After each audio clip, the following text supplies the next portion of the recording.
Mesdames et messieurs les journalistes, monsieur le secrétaire d'État aux finances et au budget, chers collaborateurs, mesdames et messieurs, permettez-moi tout d'abord de vous remercier d'avoir fait le déplacement du ministère des Finances et du Budget en ce midi plutôt chaud, un samedi tout en étant en ramadan pour certains d'entre vous, pour prendre part à notre invitation à cette première conférence de presse qu'organise le ministère des Finances et du Budget pour faire le point avec vous de la situation économique et financière de notre pays, particulièrement en ces temps de Covid-19 et de perturbations incroyables des échanges mondiaux. À l'échelle du monde, jamais de mémoire d'homme et de l'histoire postmoderne on a assisté à de telles secousses et à de tels changements. Probablement un autre monde est en train de naître sous nos yeux, parfois dans la douleur, dans le combat contre la maladie et le sauvetage des économies et pour ce qui nous concerne de notre économie. Nécessairement un monde plus écolo, plus sédentaire, plus numérique, avec plus de valeur probablement.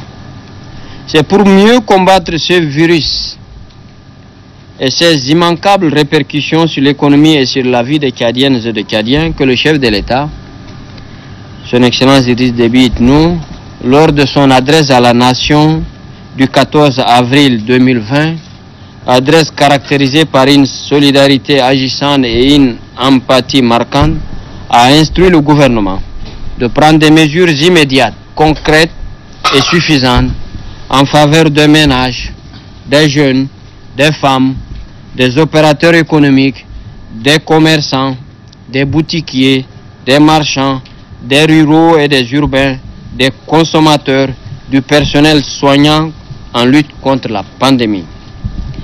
L'état de mise en œuvre de l'ensemble de ces mesures a été repris pour ce qui concerne le ministère des Finances dans ma lettre circulaire du 23 de ce mois, qui a été mis largement en diffusion et je pense qu'il doit nécessairement être entre vos mains. C'est pourquoi aujourd'hui, pour permettre qu'il y ait davantage d'échanges, que cette conférence de presse, qui n'est pas un point de presse, permettra que vous puissiez poser autant que vous le vouliez des questions en rapport avec cette actualité, en rapport avec les mesures d'accompagnement en faveur de nos populations et de notre économie, initiée par le chef de l'État, mais aussi sur l'état global de notre économie et de l'état de nos finances. Vous avez mis l'accent sur la réduction de certaines taxes et autres engagements fiscaux connexes. Alors que les marchés sont actuellement fermés, certaines entreprises ferment également leurs portes. La réduction de 50% annoncée, si jamais les marchés et certaines entreprises ne réouvrent pas leurs portes, qui sera donc le bénéficiaire de ces réductions annoncées? Parce qu'il faudrait, à mon avis, que les gens aillent au marché, par exemple au boutiquier d'à côté, il ouvre sa porte pour faire ses recettes avant de venir honorer ses engagements fiscaux. Pour le moment, les marchés sont fermés. Le 13 avril dernier, on a déjà le FMI qui a annoncé un décaissement d'environ 60 milliards en faveur du Tchad. Et ma question est de savoir, est-ce que cet appui entre dans les appuis ordinaires, les appuis budgétaires ordinaires, ou bien c'est pour la lutte contre Covid? Je pense que c'est une mesure qui est sur l'année. Les lois de finances sont arrêtées sur l'année. Ces entreprises ont travaillé déjà 2 ou 3 mois. La crise, disons, les marchés ont été fermés à peine 1 mois. Et on a encore 9 mois, ou bien on est en avril, voilà, on a 8 mois. Je ne pense pas qu'on va rester les marchés fermés, tout est fermé jusqu'à 9 mois. On va finir par trouver d'autres alternatives. Nous attendons les avis des conseils scientifiques qui conseillent le gouvernement en matière de lutte contre le coronavirus et nous regardons aussi comment va se comporter cette pandémie. L'important c'est de lutter contre cette maladie et d'en sortir le plus rapidement possible. Quoi qu'il advienne, le gouvernement a pris une mesure, c'est de donner une réduction sur une année. Sur une année, ça fait à peu près, peut-être les 50% peuvent faire peut-être les bénéfices d'un mois qui ne sont pas entrés. Voilà, donc c'est des bonnes mesures et qui sont déjà d'application déjà au niveau des impôts et de la douane pour tout ce qui est mesures fiscales ou bien douanières. Vous dites l'appui du FMI, est-ce qu'il s'agit d'un appui budgétaire ordinaire ou bien un appui pour la lutte contre... disons que la lutte contre le coronavirus a deux volets.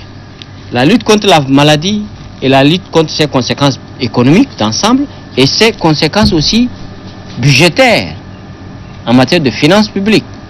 Vous savez que les recettes ne peuvent pas être au rendez-vous comme dans le cas où il n'y avait pas eu la maladie. Si les recettes n'entrent pas, l'État ne peut pas subvenir à ses besoins, qui sont entre autres la paye des salaires, des fonctionnaires, le fonctionnement, quelques investissements, le fonctionnement des hôpitaux, la prise en charge d'un certain nombre d'institutions que l'État supporte.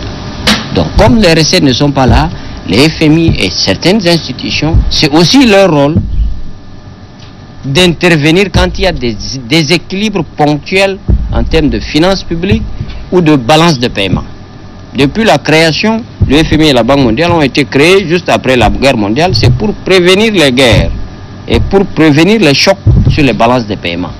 Donc, elles interviennent pour que le Trésor ait un peu d'argent, l'argent qui n'est pas entré parce qu'il y a eu cette pandémie, et pour nous servir, pour nous permettre de maintenir le même fonctionnement.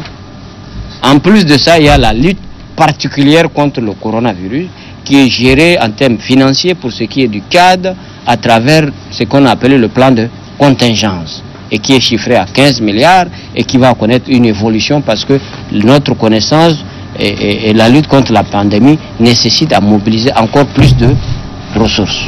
En général, vous l'aurez remarqué, le FMI ouvre le bal, les autres aussi, il faut être en programme avec le FMI. Parce que les autres, pour vous prêter, ils doivent s'assurer d'un certain nombre de paramètres. Et ces paramètres économiques et financiers, l'expertise est au FMI, qui dit, ok, j'ai signé un document, une lettre d'intention avec le Tchad, voilà. Et aussi, comme vous dites, tous les pays du monde sont mobilisés. Donc c'est le premier à avoir fini son document qui est programmé pour le conseil d'administration. Nous avons été peut-être le 2e ou 3e pays d'Afrique francophone à être prêt et à être programmé pour le 13 ou finalement ça s'est tenu le 14. Donc tous les jours les pays passent les uns par rapport aux autres et celui qui est disons le premier arrivé et le premier servi, voilà. Donc dans les autres institutions aussi nous arrivons à tour de rôle et ça va finir par arriver. Quels sont les secteurs qui souffrent le plus? Je pense que c'est le secteur aérien. Nous avons des activités qui tournent autour du secteur aérien, les compagnies aériennes, les agences de voyage. On a quelques agences de voyage, ils ont des employés, ils travaillent dessus. Les hôtels, les institutions publiques aussi qui sont directement financées par la parafiscalité qui est sur les billets de banque, sur les billets d'avion. Vous avez comme l'ONPT et la DAC, les recettes sont tirées ou bien financées par les billets de banque. Donc c'est et aussi les entreprises, les hôtels. Maintenant, dans un esprit de soutien, l'État est en train d'examiner globalement qu'est-ce qu'il faut faire pour ces secteurs. Mais pour ce qui est des hôtels, ailleurs aussi la situation s'est posée. Et ailleurs, dans beaucoup de pays, ils ont trouvé un peu de parade en disant que nous louons à des conditions tarifaires peut-être bien négociées les hôtels pour qu'on mette des gens en quarantaine. Ça permet à l'hôtel de fonctionner et aussi à régler un problème de santé. Donc voilà un peu le secteur. Il y a Boko Haram et en même temps Covid-19. Est-ce que c'est pas difficile? C'est très compliqué. Donc le Tchad prend plus que sa part dans la lutte contre le Boko Haram, tant sur le plan militaire que sur le plan financier. Donc nous appelons la communauté internationale et les pays intéressés à prendre leur part et à participer davantage avec nous et à nous apporter le soutien, l'assistance nécessaire. Donc ça, c'est notre position. L'une des questions, c'est de dire, est-ce que si on passe au confinement, est-ce que c'est pas pire ou bien c'est pas... voilà. On va voir le moment venu. S'il est question de passer au confinement, ce n'est pas une mesure vraiment des finances, c'est une mesure du ministère de la Santé, mais particulièrement du comité scientifique suivant l'évolution de la maladie. Si les Tchadiens sont en train de mourir, ben, il faut confiner, on va peut-être confiner, mais si c'est, on ne va pas confiner pour le plaisir de confiner. Monsieur le ministre, monsieur le Président de la République a pris, lors de son adresse à la nation, il a pris des mesures d'accompagnement dans le cadre de Covid-19. Et ces mesures retardent la tombée. Qu'est-ce qui traîne ces mesures? La gratuité de l'eau, c'est déjà effectif. Vous êtes d'accord avec ça? Personne, on a demandé à personne de payer l'eau. La gratuité de l'électricité jusqu'à 150 kWh, c'est-à-dire la première tranche sociale, c'est effectif. Hein? Sur toute l'étendue du territoire. Parce que ici, vous avez des villes qui sont gérées par la SNE et il y a des villes qui sont gérées par des structures indépendantes. Et à la demande du ministère et aussi sur instruction du chef de l'État, le ministère des Finances a approuvé, a donné son accord et ces villes aussi vont être fournies gratuitement en électricité. Dans la limite nationale en quelque sorte, il y a la ville de Hati, de Mongo, de Amtiman, de Kiabé et de Oumhaguer, où c'est un privé qui gère. Il y a d'autres villes aussi, Mao, Laï, voilà un certain nombre de choses sur lesquelles nous travaillons. Je laisse le ministère du pétrole, le ministère en charge de l'énergie, qui fait un bon travail sur ça, de vous entretenir, je pense, dans les jours qui viennent, non, lors d'un point de presse. Pour l'eau, pour l'électricité, pour tout ce qui est taxes, hein, pour tout ce qui est facilité d'importation, facilité de transfert, les dispositions ont été prises et les mesures ont été intégralement appliquées. Nous travaillons ensuite sur le fonds d'entrepreneuriat de jeunes. Le chef de l'État a fait son adresse, nous avons déposé au RGG, le Parlement a pris des mesures particulières pour puisse siéger pendant cette période de Covid et en lecture immédiate, cette semaine, le fonds pour l'entrepreneuriat de jeunes va passer.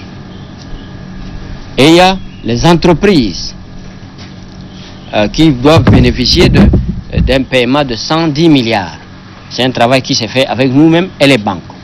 Nous attendons la liste des entreprises des banques. Ça devait venir ce vendredi. Je pense qu'ils ont encore eu une ou deux banques qui n'étaient pas prêtes. À partir du lundi, ça va venir. Et la semaine qui vient, on va vous entretenir et vous donner le calendrier précis. Mais dans tous les cas, le paiement doit intervenir avant la première semaine du mois de mai. C'est ça le délai. La première semaine du mois de mai. Le fonds de l'entrepreneuriat, on doit le lancer les premiers jours, le 1er ou le 2, selon que le 1er est férié ou non, lancer ce fonds. Les cérémonies de signature définitive avec les banques et le lancement. Et ensuite, nous avons aussi, pour les couches sociales, le chef de l'État a annoncé le paiement de tous les capitals d'essai pour les agents civils et militaires décédés de l'État, des primes de retraite, des accessoires de retraite qui n'ont pas été payés. Pour les capitals d'essai, tout est fin prêt. D'ici lundi, la liste va être publiée, largement diffusée. Nous avons 1644 bénéficiaires, c'est-à-dire d'épouses ou bien de veuves ou bien des ayants droit, des militaires ou des fonctionnaires qui sont décédés. Et les capitales d'essai n'ont pas été payés. En plus de ça, nous avons les retraités. Donc, les listes vont être publiées très rapidement. Vous pouvez nous aider aussi à les diffuser, parce que c'est des grosses listes, avec plus de 1644 uniquement pour les capitales d'essai, plus les retraités, on est entre 2500 et 3000 dossiers peut-être. Et sur chacun, il faut faire un chèque payé individuellement. Ce n'est pas parce qu'on le veut qu'on peut le faire immédiatement. Donc il y a un temps minimum de traitement Et malgré que les services travaillent pendant cette période de couvre-feu, très tard la nuit, et la gendarmerie les accompagne la nuit pour rentrer chez eux, malgré le couvre-feu, et pour que nous puissions être fin prêts. Donc il n'y a pas d'inquiétude à se faire. Pour toutes ces mesures, nous sommes en position de les mettre totalement en place première semaine du mois de mai. Les choses évoluent tellement et ça a surpris tout le monde.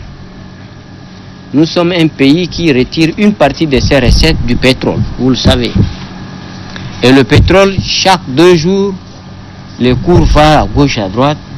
Les cours se sont même trouvés, pour ce qui est du pétrole américain, on a eu des cours négatifs. Heureusement que notre pétrole n'est pas coté comme le pétrole américain, il est le Brent. Quand cela ne tienne, il a subi un coup. Évidemment que chaque jour qui passe, alors que les cours sont en deçà de cours qui étaient dans la loi de finances, nous perdons de l'argent. Quand nous perdons de l'argent, ça veut dire que nous avons moins d'argent pour les hôpitaux, moins de l'argent pour les maîtres, moins d'argent pour les enseignants, moins d'argent pour les militaires, moins d'argent pour tout le monde. C'est une situation assez périlleuse et difficile. Mais tous les pays pétroliers et tous les pays sont dans des difficultés. Et quand on est dans des difficultés, on regarde quels sont ceux qui ont mieux fait que les autres tout en étant dans les mêmes difficultés. Donc nous essaierons au ministère des Finances et globalement les instructions du chef de l'État, c'est de nous battre pour faire mieux que ceux avec qui nous sommes dans les mêmes conditions de difficulté. Et je pense que nous allons y parvenir. Sinon, s'il n'y avait pas eu le Covid-19, vous tous vous le savez, nous avons fait réaliser avec beaucoup de succès jusqu'à 5 revues un programme très contraignant avec le FMI, avec une solidarité quand même nationale de tous nos partenaires. Tout le monde a adhéré à ce programme parce qu'il consistait à sauver la monnaie et à sauver notre économie. On est arrivé au bon moment et tout devait, ça devait exploser en quelque sorte en termes de bénéfices pour les populations, pour notre développement. Et le Covid-19 est arrivé. Nous croisons les doigts, nous prions, nous tous, en espérant que le Covid il va peut-être s'arrêter en mai ou en juin et que les cours vont remonter, la situation de l'économie va. Donc on aura une évolution, comme on dit, en V, ça a chuté et s'est remonté rapidement. Hein? Comme un V, voilà, ça a chuté et s'est remonté immédiatement pour qu'on se retrouve à l'équilibre. Ça, c'est notre espérance. Sinon, nous travaillons, nous n'allons pas être surpris. L'État maintient, j'ai été interpellé au Parlement récemment, nous maintenons tous nos engagements vis-à-vis des employeurs, vis-à-vis des travailleurs.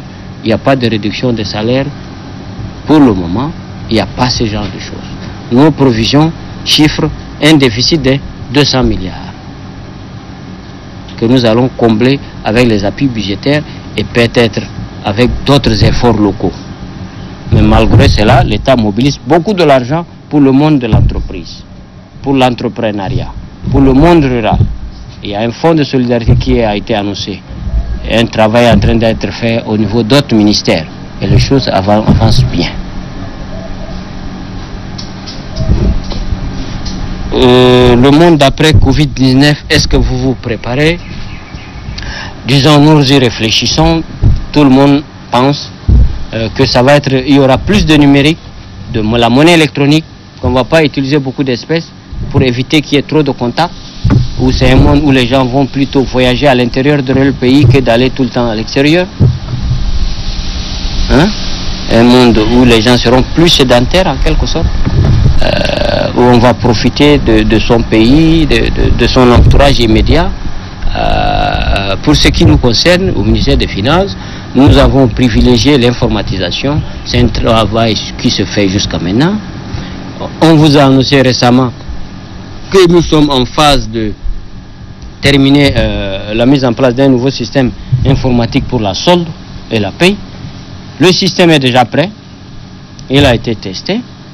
Nous devons le déployer, sauf qu'on est en Covid-19. On ne peut pas rassembler les gens, et voilà.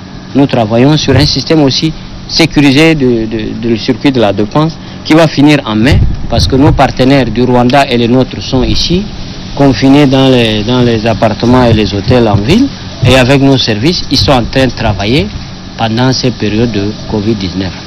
le gouvernement a tout un dispositif au niveau du ministère du Commerce qui s'occupe des questions de prix. Mais au-delà de ça, sur courte période, je pense, mais sur longue période, les prix, on ne peut le réguler que par l'offre. S'il y a l'offre, les prix, c'est le croisement entre l'offre et la demande. Et le gouvernement, dans le cadre de la mise à disposition de 25 milliards au profit de l'ONASA, entend augmenter très rapidement l'offre de denrées alimentaires par des importations. Et quand l'offre sera là, et même quand les commerçants vont anticiper qu'il y aura une offre qui va venir, ceux qui font de la rétention des stocks, parce que ce qui se passe, ce n'est pas qu'il manque de stocks. Il se peut, d'autres disent que c'est ça, qu'il y ait des stocks qui aient été retenus. Nous avons constaté une accélération des ventes par les grossistes, que ce soit de toutes sortes de denrées. Donc, nous avons des stocks qui sont là, qui sont peut-être retenus, en pensant que le gouvernement va acheter auprès d'eux, ou bien ne va pas importer, ou bien, voilà, les prix peuvent. Mais quand on va constater que le gouvernement a pris les dispositions pour faire des achats, augmenter l'offre, les prix nécessairement vont baisser. Le marché est plus fort parfois que par l'État, parce que l'État ne peut pas être dans tous les marchés, toutes les boutiques, partout. C'est difficile de réguler tout ça. On ne peut que réguler par l'offre et on va agir sur l'offre. Des opérateurs économiques, ils sont un maillon essentiel pour la vie de notre pays et pour la vie sociale et économique de notre pays. Donc, s'il y a un commerçant à gauche qui a fait, ce n'est pas tous les commerçants. D'abord ça. Et deuxièmement, quel est le prix? Qui a dit que les prix ont augmenté? Parce que c'est ça aussi. Chacun reste dans son bureau ou bien chez lui, il fait des analyses, il trouve que les prix ont augmenté. Non, les prix sur les marchés mondiaux sont en train de baisser pour ce qui est du sucre et du maïs. Parce que le sucre et le maïs sont les concurrents du pétrole. On fait de l'électricité avec ça. Donc les prix vont chuter. Nos commerçants, quand ils s'approvisionnent, ils tiennent compte de ça. Le ministère du Commerce a pris un arrêté, a fixé un certain nombre de prix. Si vous trouvez qu'un commerçant a fait, il faut montrer au ministère du Commerce. Pour ce qui est de mesures, disons, ponctuelles, on essaie, est-ce que quelqu'un a créé une pénurie? Ça veut dire qu'il cache les stocks. Tous les stocks pour dire que moi je vends à tel prix ou bien il est dans une position de monopole. C'est en ce moment qu'il y a des risques. Et l'État a des mesures. L'État n'est pas impuissant. L'État a beaucoup de mesures à les mettre en place. Le chef de l'État, il a dit, il appelle les gens de la presse. Vous me suivez? Il appelle les gens de la presse, les ONG, les associations à aider le gouvernement à amplifier le message. C'est ce qu'il a dit, non?